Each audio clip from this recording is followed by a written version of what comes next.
wa rahmatullahi wa barakatuh. Hey there. Subscribe to my channel. And also press this bell icon.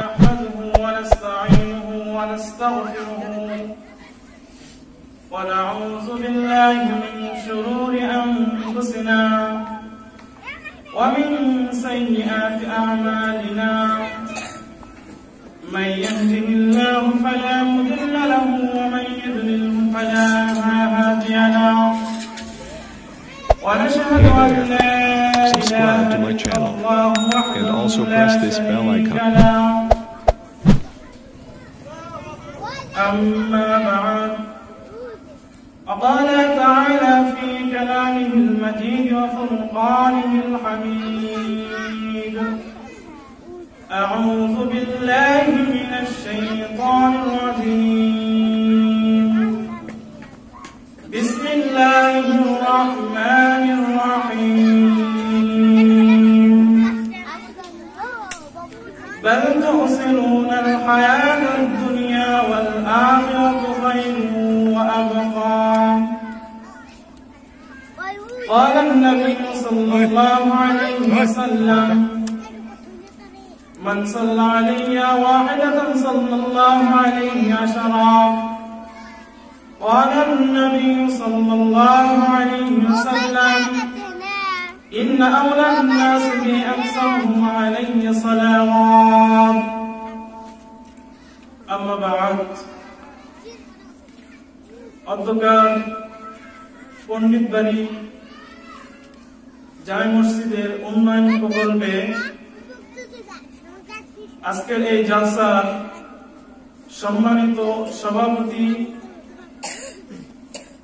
সম্মানিত অতিথিবৃন্দ, আমার ডাইনে ও বামে সামনে বসা মুসল্লি ইকরামগণ, পর্দার আড়ালের মা ও বোনেরা, সকলের প্রতি আমার আন্তরিক সালাম রইল। আসসালামু আলাইকুম ওয়া রাহমাতুল্লাহি ওয়া বারাকাতুহু। সর্বপ্রথম আমরা সেই মহান রব্বুল আলামিনের দরবারে একবার শুকরিয়া জ্ঞাপন করি, যে মহান রব্বুল আলামিন আপনাকে আমাকে দুনিয়ার বিভিন্ন কাজকর্ম থেকে বিরত রেখে আজকের এই জালসার মধ্যে আসার এবং বসার তৌফিক দান করেছেন। সেই জন্য সেই মহান রব্বুল আলামিনের দরবারে আমরা একবার শুকরিয়া জ্ঞাপন করি। সকলে জোরে সোরে বলেন আলহামদুলিল্লাহ। তারপর আমাদের হৃদয়ের স্পন্দন, যিনি আমাদেরকে কোরআন এনে দিয়েছেন, আমাদেরকে ইসলাম এনে দিয়েছেন, ইসলাম কায়েম করে দিয়েছেন, আমাদেরকে ঈমান শিখিয়েছেন, সেই মহান ব্যক্তির উপর আমরা একবার দরুদ সালাম পেশ করি। সকলে বলেন সাল্লাল্লাহু আলাইহি ওয়াসাল্লাম। আমরা তো এখন সেই মহান ব্যক্তির উপর দরুদ সালাম পেশ করতে চাই না। দরুদ সালাম এখন পাঠ করা হয় না। আজকে আমি এই দরুদের ফজিলত সম্পর্কে দুই একটি কথা বলে আমি আমার সংক্ষিপ্ত বক্তব্য শেষ করে দেব। দরুদ শরীফের যে কত ফজিলত তা বলে বর্ণনা করা যাবে না। আল্লাহ রাসূল বলেছেন, মান সাল্লা আলাইহি ওয়াহিদাতান সাল্লাল্লাহু আলাইহি আশারা।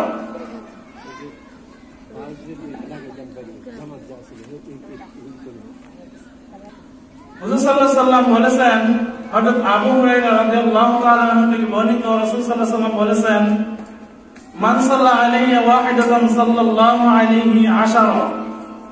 যে ব্যক্তি আমার প্রতি একবার দরুদ শরীফ পাঠ করে, আল্লাহ তাআলা তার উপর 10 বার রহমত বর্ষিত করেন। সুবহানাল্লাহ। সেই জন্য আমাদের দরুদ শরীফ পাঠ করার দরকার আছে না নাই? আল্লাহ তাআলা দরুদ শরীফের প্রতি তাকিদ করেন, এইভাবে আহ্বান করেন, হে মুমিনগণ, তোমরা তার প্রতি দরুদ ও সালাম পেশ করো। এ সম্পর্কিত ফায়রুল মুআনিস গ্রন্থে একটি ঘটনা বর্ণিত হয়েছে। একবার আবু জাহেল সহ কিছু মুশরিকের দল একটি জটলায় বসেছিল। হঠাৎ সেখানে একটি ভিক্ষুক আগমন করল। সেই ভিক্ষুক ওই আবু জাহেলের জটলায় হাত পাতল। হাত পাতার সাথে সাথে আবু জাহেলের জটলার লোকজন হাসি ঠাট্টা ও মস্করা করলো এবং বলল, যাও হেরাম শরীফের দিকে গিয়ে দেখো, সেখানে হযরত আলী রাদিয়াল্লাহু তাআলা আনহু বসে আছেন, তার কাছে যাও, তুমি তোমাকে সে প্রচুর দান করবেন। ভিক্ষুক অপরিচিত লোক, সে কিছুই তো আর জানে না। আবু জাহেলের কথা মাফিক ওই ভিক্ষুক হেরেম শরীফের দিকে যাওয়া শুরু করল। হেরেম শরীফের দিকে গিয়ে হযরত আলী রাদিয়াল্লাহু তাআলা আনহুকে বসা দেখল। হযরত আলী রাদিয়াল্লাহু তাআলা আনহুর কাছে হাত পাতল, কিন্তু হযরত আলী রাদিয়াল্লাহু তাআলা আনহুর কাছে কিছুই ছিল না দেওয়ার মতো। হযরত আলী রাদিয়াল্লাহু তাআলা আনহুর মধ্যে একটা গুণ ছিল, সেই গুণটি হলো হযরত আলী রাদিয়াল্লাহু তাআলা আনহু কখনো কোনো ভিক্ষুককে খালি হাতে ফিরিয়ে দেন নাই। এই অবস্থায় হযরত আলী রাদিয়াল্লাহু তাআলা আনহু ভিক্ষুককে খালি হাতে ফিরিয়ে দিতে লজ্জা বোধ করল। তখন ভিক্ষুককে বলল, তোমার হাতটা আমার সামনে দাও। হযরত আলী রাদিয়াল্লাহু তাআলা আনহু ভিক্ষুকের হাতে কি যেন বলে একটা ফু দিয়ে দিল। ফু দেওয়ার পর বলল, এই হাতটা ওই আবু জাহেলের জটলার সামনে গিয়ে তুমি খুলবে। ওই ভিক্ষুক কথা আলী রাদিয়াল্লাহু তাআলা আনহুর কথার মতো ওই আবু জাহেলের জটলার কাছে চলে গেল। যাওয়ার পরে ওই ভিক্ষুক হাতের মুঠিটা খুলল। খোলার সঙ্গে সঙ্গে ওই ভিক্ষুকের হাতে একটি মহামূল্যবান রত্ন দেখল। সুবহানাল্লাহ বলেন। আবু জাহেল বলল, তুমি এই মহামূল্যবান রত্ন কোথায় পেয়েছ? এটা সকলেই জানে, সেই সময়টা ছিল নিহাত নিদানকাল। হযরত রাসূলুল্লাহ সাল্লাল্লাহু আলাইহি ওয়াসাল্লাম অথবা আলী রাদিয়াল্লাহু তাআলা আনহু কারো কাছে এইরকম মহামূল্যবান রত্ন ছিল না। হযরত আবু জাহেল তখন আশ্চর্য হয়ে দৌড়ে চলে গেল আলী রাদিয়াল্লাহু তাআলা আনহুর কাছে। আলী রাদিয়াল্লাহু তাআলা আনহুর কাছে জিজ্ঞেস করল, তুমি এই মহামূল্যবান রত্ন, এই মতিটি তুমি কোথায় পেয়েছ? তখন আলী রাদিয়াল্লাহু তাআলা আনহু বলল, তোমরা যখন ওই ভিক্ষুককে আমার কাছে পাঠিয়ে দিয়েছ, আমার কাছে দেওয়ার মতো কিছুই ছিল না, কিন্তু আমি ওই ভিক্ষুককে খালি হাতে ফিরিয়ে দিতে লজ্জা বোধ করছিলাম। সেই জন্য আমি আমার হাবিবের দরুদ শরীফ পড়ে তার হাতে ফু দিয়ে দিয়েছি। এই ফুয়ের বরকতে তার হাতে মহামূল্যবান রত্ন। সুবহানাল্লাহ বলেন। সেই জন্য আমাদের দরুদ শরীফ পড়া দরকার আছে কিনা? এই ঘটনা দেখার পরে সাথে সাথে 3 জন বেদিন কাফের মুশরিক কালেমা পড়ে মুসলমান হয়ে গেলেন। সুবহানাল্লাহ। এক আশিকের ঘটনা শুনুন। বিখ্যাত তাপস হযরত শাইখ শিবলি রাহমাতুল্লাহি আলাইহি একবার মক্কা শরীফ জিয়ারতের সময় এক যুবকের সাক্ষাৎ পাইল। তো আশ্চর্যের বিষয় হলো, ওই যুবক বাইতুল্লাহ শরীফ তাওয়াফ করতেছিল, কিন্তু বাইতুল্লাহ শরীফ তাওয়াফ করার সময় নির্ধারিত কিছু দোয়া আছে, সেই দোয়াগুলি সে না পড়ে সর্বত্র এসে শুধু দুরূদ পেশ করতেছিল। তখন হযরত শাইখ শিবলি রাহমাতুল্লাহি আলাইহি বললেন, হে যুবক, তুমি কি এই দুরূদ শরীফ ছাড়া আর অন্য কোনো দোয়া পারো না? তখন যুবক বললেন, হুজুর, আমি অনেক দোয়া মুখস্থ করেছি, কিন্তু দুরূদ শরীফের মধ্যে যে ফজিলত আমি আমার চোখে দেখেছি, আমি নিজে অর্জন করেছি, তা অন্য কোনো দোয়াতে আমি পাইনি।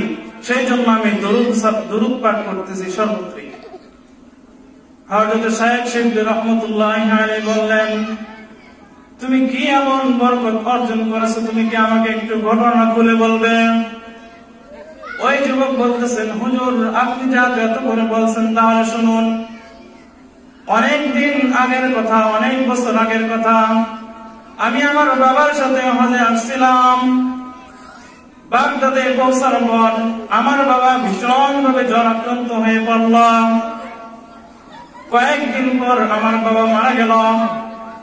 কিন্তু আশ্চর্যের বিষয় হইল, আমার বাবা যখন মারা গেল, মারা যাওয়ার পর তার চেহারাটা পূর্ণাঙ্গ শূকরের মতো হয়ে গেল। এই অবস্থায় দেখে আমি কাউকে বলতে পারছিলাম না, আবার একাও দাফন করতে পারছিলাম না। আমি কষ্টে কান্নায় ভেঙে পড়লাম। কান্নাকাটি করতে করতে আমি কখন যে ঘুমিয়ে পড়লাম আমি নিজেও বলতে পারি না। আমি ঘুমের মধ্যে হঠাৎ করে স্বপ্ন দেখলাম আমার বাবার কাছে এক মহান মানবের আগমন হলো। তার চেহারাটা এত উজ্জ্বল করতেছিল, তার চেহারা চাঁদের মতো উজ্জ্বল করতেছিল, আলোকিত করতেছিল। তখন সে আমার বাবার কাছে আসলো। আসার পর আমি যে আমার বাবার মুখের মধ্যে কাপড়টা দিয়েছিলাম সেই কাপড়টা সরিয়ে নিল। নেওয়ার পর আমার বাবার মুখের মধ্যে হাত বুলিয়ে দিল। দেওয়ার সঙ্গে সঙ্গে আমার বাবার চেহারাটা চাঁদের মতো উজ্জ্বল হয়ে গেল। সুবহানাল্লাহ।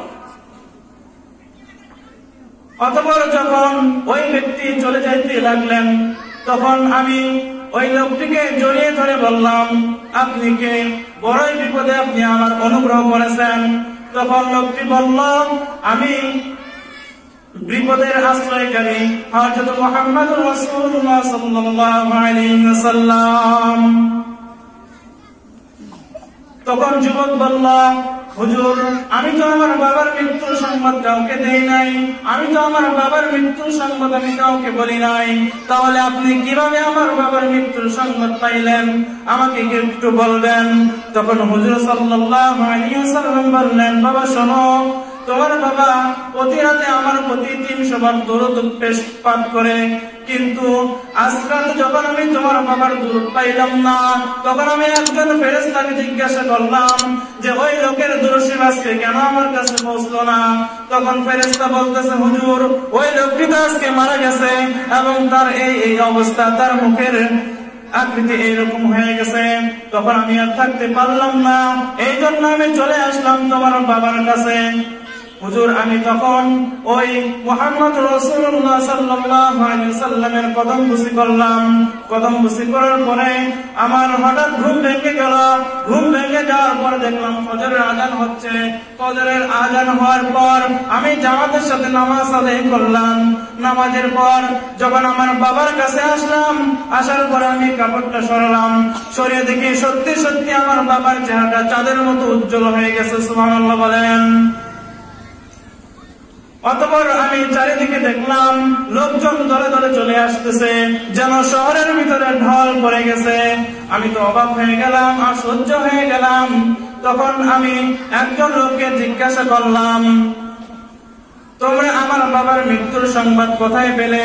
তখন লোকেরা বলল, আমরা আসমান থেকে গায়েবে আওয়াজ শুনলাম যে কেউ যদি নিজের গুনাহ মাফ করতে চায় সে যেন অমুক স্থানে অমুক জায়গায় একজন ব্যক্তি মারা গেছে তার জানাজায় শরীক হয়। সেই জন্য আমরা আমাদের পিছনের গুনাহ মাফ করার জন্য আমরা এই জানাজায় শরীক হওয়ার জন্য আসছি। হুজুর আমি এই দরুদ শরীফের মধ্যে যে বরকত নিজে অর্জন করেছি, এই জন্য আমি অন্যান্য দোয়া ছেড়ে সর্বত্র শুধু দরুদ শরীফ পাঠ করতেছি। দরুদ শরীফের মহান এই মর্ম ও মর্যাদা আমি নিজের চোখে প্রত্যক্ষ করেছি। এই কারণে আমি অন্যান্য দোয়া ছেড়ে এখন সর্বদা দরুদ শরীফ পাঠ করি। এই কথা শোনার পর শাইখ শিবলী রাহমাতুল্লাহি আলাইহি বললেন, বাবা তুমি এই খুঁটি আরো শক্তভাবে ধরো এবং কখনো ছেড়ে দিও না। তাই ভক্তজনেরা সদা তারই প্রতি দরুদ সালাম পাঠ করবো, ঠিক কিনা? আরেকটা ঘটনা বলে আমি আমার সংক্ষিপ্ত বক্তব্য শেষ করব। এক অশিক্ষিত ব্যক্তি এক মাওলানা সাহেবের দরবারে গেলেন। মাওলানা সাহেব প্রধানমন্ত্রী ছিলেন, দেশের বাদশা ছিলেন। মাওলানা সাহেব ওই অশিক্ষিত বেচারাকে দরুদ শরীফের ওজিফা বলে দিয়েছেন, সেই সাথে কিছু ফজিলতের কথাও বলে দিয়েছেন। অশিক্ষিত পূর্ণ মহব্বত ও আন্তরিকতার সাথে এমন ভাবে দরুদের পিছনে পড়েছে যে তার দুনিয়াবী সমস্ত কাজকর্ম লাটে উঠেছে। এদিকে তার স্ত্রী ছিল খুবই রাগী, খুবই পাপী ধরনের। এই জন্য তার স্ত্রীর এই দরুদ শরীফ পছন্দ হতো না। তার স্ত্রী যখনই তার স্বামীকে দেখে তখনই শুধু তার স্বামী সাল্লি আলা মুহাম্মাদিন সাল্লি আলা মুহাম্মাদিন জপে। স্ত্রীর কাছে এটা খুবই অপছন্দ মনে হলো। স্বামীকে বলল, আরে দুর্ভাগা, এই সাল্লি আলা ছেড়ে মানুষ হয়ে যান, নাউযুবিল্লাহ। কোন কামাই কর্ম কর, কামাই রোজগারে হাত দে। এই জন্য কবি বলেছেন, নারীর ক্রিয়া কর্ম যদি হয় পূর্ণময়, নারী তখন আর নারী হবে কেন? যাই হোক, স্ত্রী এসব বাজে ব্যবহারে তার সেই সাল্লাল্লাহু আলা মুহাম্মদ জবটা দমেনি, সে বরং তার কণ্ঠে সদা সেই সাল্লাল্লাহু আলা মুহাম্মদ এর প্রাণময় সুর চালিয়ে গেল। আর একবার যে এর অপূর্ব স্বাদ বর্ণিত প্রাণের সন্ধান পেয়েছে, সে কি আর এই জব ছাড়তে পারে? দুর্ভাগ্যবশত এই লোকটির কাছে একজন ব্যবসায়ীর কিছু টাকা পাওনা ছিল, প্রায় 100 টাকা। এই অশিক্ষিত ব্যক্তিটি গরিব হওয়ার কারণে সে তার মহাজনকে এই 100 টাকা ফেরত দিতে পারছিল না। তাই ব্যবসায়ী আদালতে গিয়ে মামলা দায়ের করল। মামলার একটি নির্ধারিত তারিখ দায়ের করা হলো, অমুক তারিখে তোমাকে এই 100 টাকা অবশ্যই শোধ করতে হবে। তখন এই হতভাগা লোকটি অপরাধ হয়ে স্ত্রীর গালিগালাজও সহ্য করতে পারতেছে না। স্ত্রী এই পাওনাটাকে আরো বড় সুযোগ হিসেবে মনে করলো, মনে করে স্বামীকে আরো বেশি গালিগালাজ শুরু করলো। এবার এই ব্যক্তি অপরাধ হয়ে রাতের দ্বিপ্রহরে আল্লাহ তাআলার দরবারে কান্নাকাটি শুরু করে দিল। বলল, মহাজনের দেনার কথা, মহাজন যেই টাকা পায় তার কাছে।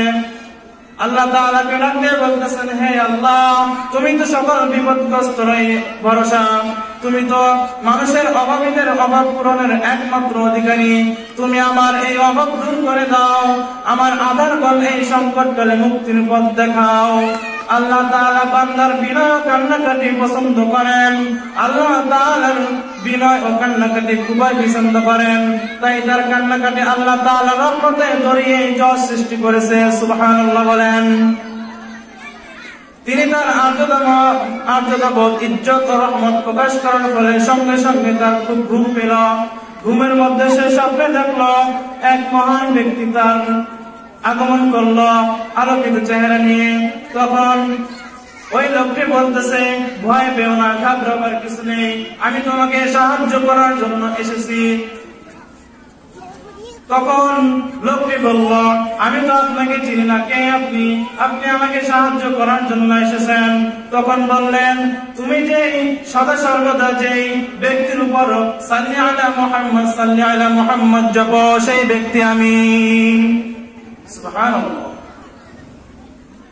ইরশাদ করলেন, আমি সেই যার প্রতি তুমি দরুদ পড়ো। এই কথা শুনতেই তার খুশির সীমা নেই, মনের অস্থিরতা দূর হয়ে গেল। এবার বললেন, তুমি কালকে সকালে তোমার সেই প্রধানমন্ত্রী মাওলানা সাহেবের কাছে গিয়ে বলবে, আমার ওয়াজিফা আল্লাহ তাআলার দরবারে কবুল হয়ে গেছে। সুবহানাল্লাহ। অতঃপর সকালে ঘুম থেকে উঠে ছেঁড়া পোশাক যেই ছিল, পোশাক আশাক পরে প্রধানমন্ত্রীর সাথে দেখা করার জন্য উদ্দেশ্যে রওনা হয়ে গেল। রাজপ্রাসাদের ফটক পর্যন্ত পৌঁছতেই দারোয়ানরা তাকে দেখে হাসি ঠাট্টা মশকরা করল। মশকরা করে বলতেছে, তোমাকে তো ঢুকতে দেওয়া যাবে না তোমার এই পোশাক অবস্থায়। কর্মচারীদের মধ্যে একজন আল্লাহওয়ালা ছিল। ওই আল্লাহওয়ালা ব্যক্তি এই যুবকের কাছে এসে বলল, আপনি কি চান, কেন এসেছেন? তখন যুবক বলতেছে, ভাই, আমি মন্ত্রী মহোদয়ের সাথে একান্ত হয়ে দেখা করার জন্য চাই। আমাকে দয়া করে যদি আপনি একটু মন্ত্রী মহোদয়ের সাথে দেখা করার সুযোগ করে দিতেন। তখন ওই কর্মচারী সাথে সাথে মন্ত্রী মহোদয়ের কাছে পত্র পাঠালো। পত্রতে লিখলো, আপনার সাথে একজন যুবক দেখা করার জন্য আসছে, তার পরিস্থিতি এই অবস্থা। মন্ত্রী মহোদয়ের সাথে সাথে অ্যাকসেপ্ট করে নিলেন, বললেন, তাকে তুমি পাঠিয়ে দাও। তখন সে যুবক বললেন, ওই মন্ত্রী মহোদয়ের কাছে গিয়ে বললেন যে, আপনি যে ওয়াজিফা আমাকে বলে দিয়েছিলেন, সেই ওয়াজিফা আল্লাহ তাআলার দরবারে কবুল হয়ে গেছে। সুবহানাল্লাহ। অতঃপর মন্ত্রী মহোদয় বললেন, মন্ত্রী মহোদয় তার নিজের পকেট থেকে 300 টাকা বের করে দিলেন, দিয়ে বললেন, যাও, এই টাকাটা তুমি তোমার স্ত্রীর হাতে দিয়ে দাও, তোমার মহাজনের ঋণ পরিশোধ করো। যুবক 300 টাকা নিয়ে চলে আসলো। আসার পর স্ত্রীর হাতে তুলে দিল। তুলে দেওয়ার পর স্ত্রী টাকা পেয়ে খুবই খুশি হলো। তখন স্ত্রীর কাছে টাকা দিয়ে সে আবার সেই সাল্লি আলা মুহাম্মদ জপে বসে পড়ল। সাল্লি আলা মুহাম্মদ জপে বসে যাওয়ার পর কিছুদিন পর যখন ওই আদালতের মামলা দায়ের তারিখটা চলে আসলো, চলে আসার পর আদালতে সে 100 টাকা নিয়ে চলে গেল। যাওয়ার পর আদালতের সামনে সে 100 টাকা হাজির করলো, পেশ করলো। তখন আদালতকে বলল, এই যে আমার 100 টাকা আমি আমার মহাজনকে দিয়ে দিলাম। তখন মহাজনের সন্দেহ হলো যে কাল পর্যন্ত যার ঘরে রুটি ছিল না সে আজকে 100 টাকা কোথায় পেল, ঠিক কিনা? সন্দেহ হওয়ারই কথা। আদালত এই কথাটাকে যুক্তিসঙ্গত মনে করলো, মনে করে তাকে বলল, তুমি এই 100 টাকা কোথায় পেয়েছ, সত্যি করে বলো, নাইলে কিন্তু তোমাকে জেলে ভরে দেবা। তখন ওই যুবক বলতেছে, আদালত মহোদয়, আমি যদি যতই কান্না ও বিনয়ের সাথে বলি আমি এই টাকা কোথায় পেয়েছি, আপনারা কেউ বিশ্বাস করবেন না। সেই জন্য এই দেশের প্রধানমন্ত্রী যিনি, তার কাছে আপনি একটি পত্র পাঠান, সে ভালো জানে আমি এই টাকা কোথায় পাইয়াছি। অতঃপর আদালত মহোদয় মন্ত্রী মহোদয়ের কাছে চিঠি পাঠালো। চিঠি পাঠানোর পর মন্ত্রী মহোদয় লিখল, হে আদালতবাসী তোমরা শোনো, এই যুবককে যদি কোন রকম, এই যুবকের সাথে যদি কোন রকম বিয়াদবি করা হয় তাহলে কিন্তু তোমাদের কারো চাকরি থাকবে না, তোমাদের সকলকে কিন্তু বরখাস্ত করে দেব। এই জন্য আরবি ভাষায় প্রবাদ আছে, মান কানা লিল্লাহি ফালাহুম কুল, যার আল্লাহ আছে তার সবাই আছে, উজির নাজির সবাই তখন তার হয়ে যায়। তখন আদালতের সবাই ভয়ে থরথর করে কাঁপতেছে। ওই জজ তখন ওই যুবককে ডেকে বলল, ভাই আপনি আসুন আমার চেয়ারে বসুন। জজ তখন তার নিজের চেয়ারটা ওই যুবককে দিয়ে দিল। দিয়ে দেওয়ার পর যুবককে বলল, এই 100 টাকা তুমি রেখে দাও। তখন ওই জজ তার নিজের পকেট থেকে 100 টাকা মহাজনকে দিল। মহাজন তখন আর টাকা নিল না। মহাজন এদিকে ভয়ে মরি। তখন মহাজন ওই 100 টাকা আবার ওই যুবককে দিয়ে দিল। এই জন্য আল্লাহ তাআলা সমগ্র ঈমানদারকে দুরূদ ও সালাম পাঠের আদেশ করেছেন। দোয়া করুন আল্লাহ যাতে আমাদের সকলকে দরুদ শরীফ পাঠ করার তৌফিক দান করেন, এই উসিলায় উভয় জাহানের কল্যাণ দান করেন, ঈমানের সাথে মৃত্যুবরণ করেন। সেই জন্য আমাদের বেশি বেশি দরুদ সালাম পেশ করতে হবে। মুহাম্মদ রাসূলুল্লাহ সাল্লাল্লাহু আলাইহি ওয়াসাল্লামের প্রতি আমাদের বেশি বেশি দরুদ পাঠ করতে হবে। 5 ওয়াক্ত নামাজ জামাতে আসে আমাদেরকে আদায় করতে হবে। আমরা এখন অনেকেই মসজিদে আসি না, ঘরে নামাজ পড়িনি, অথচ আপনি যদি জামাতের সাথে মসজিদে এসে নামাজ আদায় করেন, আপনার যত বালা মুসিবত আছে সমস্ত আল্লাহ তাআলা দূর করে দিতে পারে কিনা? অবশ্যই পারে। অনেকেই করোনা ভাইরাস এখন মসজিদে আসতে চায় না, ঠিক কিনা? আমি একটা সংক্ষিপ্ত একটা ঘটনা বলে শেষ করছি। মুসা আলাইহিস সালামের জামানায় একজন ব্যক্তি আসলেন। মুসা আলাইহিস সালামকে জিজ্ঞাসা করলেন, হুজুর, আমি হাদিস ও কোরআনে পড়েছি যে যেই জামানায় নবী থাকে, যেই জামানায় রাসূল থাকে, সেই জামানায় ওই রাসূল অথবা নবীর থেকে জ্ঞানী আর কেউ হতে পারে না। সেই জন্য এই জামানার নবী তো আপনি, আপনার থেকে জ্ঞানী আর কেউ নাই। আমি আপনাকে একটি প্রশ্ন করব, প্রশ্নের উত্তর আপনি আমাকে দিবেন। তখন মুসা আলাইহিস সালাম বলতেছেন, বাবা তুমি প্রশ্ন করো। ওই যুবক তখন প্রশ্ন করলেন, হুজুর, সারা দুনিয়ায় যদি কামান সেট করা হয়, আসমানের কোথাও যদি ফাঁকা না থাকে, প্রত্যেক জায়গায় যদি কামান সেট করা হয়, আর এই কামান যদি পৃথিবীতে নিক্ষেপ করা হয়, তাহলে যে মানুষ বাঁচবে না। তাহলে এইখান থেকে বাঁচার উপায় কি? এই প্রশ্নের জবাব কি আপনার কাছে আছে নাকি? মুসা আলাইহিস সালাম বলতেছেন, যুবক, তুমি যে প্রথমে একটি কথা বললে, যেই জামানায় নবী থাকে সেই জামানায় নবীর চেয়ে জ্ঞানী আর কেউ হতে পারে না। তুমি এটা মনে করো, কিন্তু আমি এটা মনে করি না। আমি নিজেকে এত বড় জ্ঞানী মনে করি না। এইবার তোমার প্রশ্নের উত্তর কিন্তু আমার কাছে আছে। মুসা আলাইহিস সালাম ডাক দিয়ে বলতেছেন, যুবক, যদি সারা আসমানে সারা পৃথিবীতে কামান সেট করা হয় আর একটু জায়গা যদি ফাঁকা না থাকে, তাহলে দেখতে হবে কামানটা কে সেট করতেছে। সারা পৃথিবীতে এমন ভাবে দুনিয়ার কোন মানুষ পারবে না কামান সেট করতে। সেই জন্য সারা আসমানে যদি কামান সেট করা হয়, তাহলে মহান রব্বুল আলামিন সেট করবেন। সেই জন্য আল্লাহ তাআলার কাছ থেকে বাঁচতে হলে আমাদেরকে কোথায় যেতে হবে? আল্লাহ তাআলার কাছ থেকে যদি বাঁচতে চাই, তাহলে আল্লাহ তাআলার পায়ের কাছে গিয়ে দাঁড়াইতে হবে। আল্লাহর পায়ের কাছে গিয়ে যদি দাঁড়াই, তাহলে ওই কামানের গুলি আমাদের শরীরে লাগবে না। সেই জন্য দুনিয়ার মধ্যে, পৃথিবীর মধ্যে আমরা যদি আল্লাহ তাআলার এই সমস্ত গজব, করোনা ভাইরাস, যত বিপদ আপদ আছে বাঁচতে চাই, তাহলে দুনিয়ার মধ্যে একমাত্র ইবাদতের স্থান হলো আল্লাহ তাআলার ঘর, মসজিদ। এই মসজিদের মধ্যে আমাদেরকে আসে 5 ওয়াক্ত নামাজ জামাতে আদায় করতে হবে, ঠিক কিনা? যাই হোক, সে মহান রব্বুল আলামিন আমাদের সকলকে বুঝে শুনে আমল করো, তৌফিক দান করো, ঈমানের সাথে মৃত্যু বরণ করো, এই বলে আমি আমার বক্তব্য শেষ করছি। ওয়া আখির দাওয়ানা আলহামদুলিল্লাহি রাব্বিল আলামিন। আসসালামু আলাইকুম ওয়া রাহমাতুল্লাহি ওয়া বারাকাতুহু। تذكر يوما كنت تعانق دمعة الفكر، تناجي الله في صبر وترجو رحمة تسري. تذكر يوما